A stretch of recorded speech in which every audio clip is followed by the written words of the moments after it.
I believe that our current healthcare system is murderous, right? Your seal of approval on murder and assassination. The brutality of our healthcare system was finally being acknowledged. We have a few clips of liberal journalist Taylor Lorenz sparring Sean Hannity on the topic of healthcare, where he's trying to frame it one way and she's framing it the correct way. So I thought we could take a look at this. We could see what fact checks are needed, what points of this discussion should be highlighted. But first, as always, take a moment if you can, like the video. It's free. I promise it's free. It really helps us out and we appreciate it. But let's otherwise hop right in. I said that I felt joy, along with millions of other Americans, that the brutality of our healthcare system was finally being acknowledged. I believe that our current healthcare system is murderous, right? I mean, we have uninsured Americans with a 40% higher risk of death compared to insured counterparts. Taylor, Nearly 70,000 Americans die but that's each not year the topic. due to lack of health insurance. Taylor, that's not the topic. If you can talk about healthcare, I don't like the healthcare system either, and a lot of people have experienced frustration like you're saying.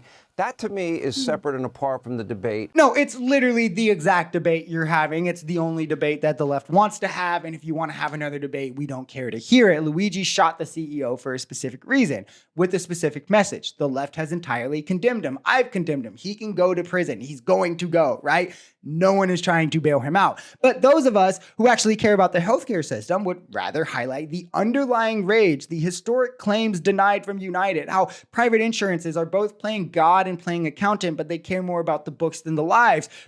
The fact that putting a profit motive in things that are necessities to survive will always lead to these outcomes, and that is what's causing the outrage that led to this. But MAGA doesn't care about any of it. They don't care about symptoms. They just care about making it a political thing. Like Hannity is lying about here. They just want to make the billionaire who blocked a historic, he blocked more healthcare claims than Hakeem Olajuwon did shots. They want to make that guy a martyr, all while pushing for removing the good parts of our healthcare system in favor of privatizing them. Your comments basically put your seal of approval on murder and assassination. And I'm trying to understand whether you like this guy, like the way he does business or not, you're advocating and putting a smiley face on assassination. And I'm trying to understand what is in your soul that doesn't understand he's a father and a husband here. What are you missing? I love how MAGA, Fox News, the right is pretending to be so offended for this billionaire just to have some pretend moral high ground. You know, the party that to this day mocks Paul Pelosi for having his head beat in with a hammer from a MAGA conspiracy theorist who did it in the name of Donald Trump, someone who is also a father and a husband, but a liberal. So who cares, right? Or that have mocked Gretchen Whitmer, still mock her to this day, openly have done so on Fox News. Sean Hannity has done it. Someone who is a wife and a mother, but a liberal. So who cares, right? But now that some rich billionaire gets murdered and Democrats want to talk more about the symptoms of the murder than the murderer or the murder, only now does MAGA care when people's rhetoric encourages violence. Maybe take that up with your president. Let me explain to you why people in America feel this way. People in America feel this way, and they feel outraged because, again, every penny of the $22 billion in profit made by United Health was made at the expense and suffering of others.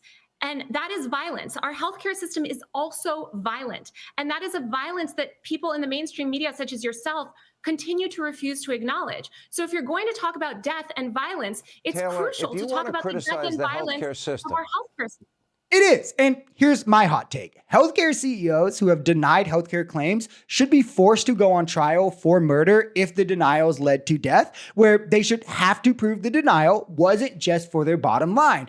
And if they can't, it's literally murder. What else would it be if you are rejecting healthcare claims to better line your pockets or the pockets of your company and it leads to people dying? You are a murderer. You are the bottom barrel scum of the earth because, one, you probably had enough money anyway. You're probably at your millions. You don't need tens of millions, right? The disconnect here is what is infuriating Americans on both sides of the aisle. Now, of course, Republicans, those on the right, are convinced that socialism is the problem.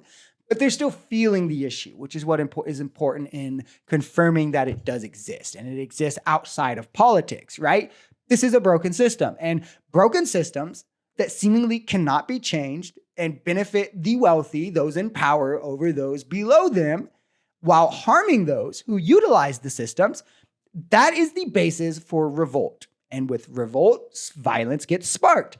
And I think it would be better for us to have these conversations to fix these issues rather than these things getting worse and having more Luigis to talk about. But MAGA rather would let there be more Luigis because then they can run wall-to-wall coverage on it.